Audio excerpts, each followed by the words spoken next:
Hi there. Are you Hello. Kara Walker? I'm supposed to meet you at 2 p.m. in this coffee shop. I am. Are you Julie Chen? Yes, in fact, I am. Well, why Oh, don't you tell me about yourself, Kara? well, I'm Kara. I'm from Stockton, California. I've received degrees from the Atlanta College of Arts and the Rhode Island School of Design. Ooh. My artwork deals with some very heavy topics, very, very close to my heart topics. And I want to bring awareness and support to these issues Mm. so that we can tackle these problems head on. In my art, I use mostly room-sized black paper silhouettes to convey my message. I talk about race, gender, sexuality, violence, and identity in my work. I've received many awards for my art as well. Some of my awards include the MacArthur Fellowship Award, which I received at the age of 28, and I was one of the youngest ever recipients of the award. And I've also been the Tepper Chair in Visual Arts at the Mason Gross School of the Arts at Rutgers University since 2015. Oh, how interesting. What about you? Tell me about yourself. Well, as you know, I'm Julie Chen. I was born in 1963 in Inglewood, California, and I'm an artist who makes books, but not quite with words, but mostly pictures. I use sculpture and different formatting throughout my books to express individuality and the idea of personal narrative. I love creating different worlds within the pages of my books and using different structures to bring life to my works. Although I still do create books within my spare time, I currently teach in the book arts program at Mills College in Oakland, California. Wow. Okay, well, it was really great to learn about some of your personal life. But what about some of your art? I would love to learn more about some of your works. Yeah, so one of my famous pieces is called Eight Possible Beginnings, or The Creation of African America, a Moving Picture, which introduced moving images and sound. With the addition of the moving images and sound, it helps further immerse the viewers into my dark worlds. In this exhibit, the silhouettes are used as shadow puppets.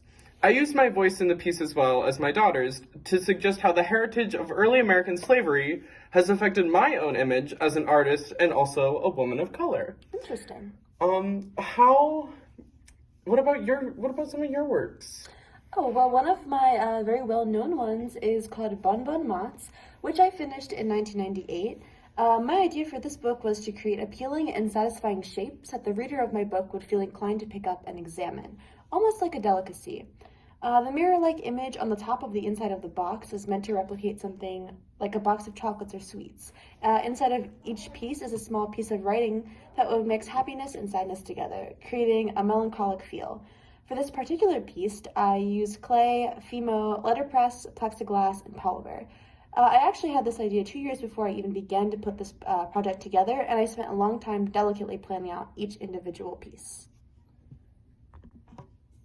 Wow, that was a really interesting information about your piece. I loved it. Thank you so much. Well, what about one of your pieces again? Like, what's one of your favorite ones that you've made? One of my favorite pieces is from May 2014, where I debuted my first sculpture. It was a monumental piece and public artwork entitled A Subtlety, or The Marvelous Sugar Baby, an homage to the unpaid and overworked artisans who refined our sweet tastes from the cane fields to the kitchens of the New World on the occasion of the demolition of the Domino sugar refining plant.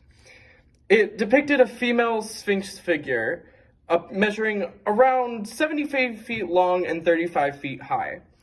It was preceded by an arrangement of 15 life-sized young male figures, dubbed attendants.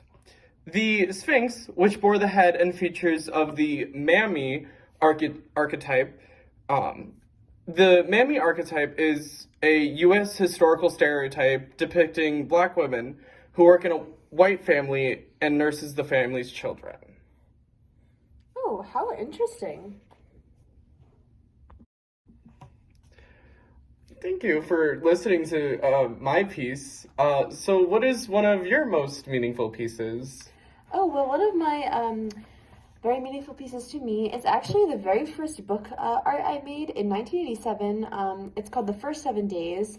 So throughout my childhood, my parents were very involved in the church. So this was actually the inspiration for the very first book that I made, I just mentioned.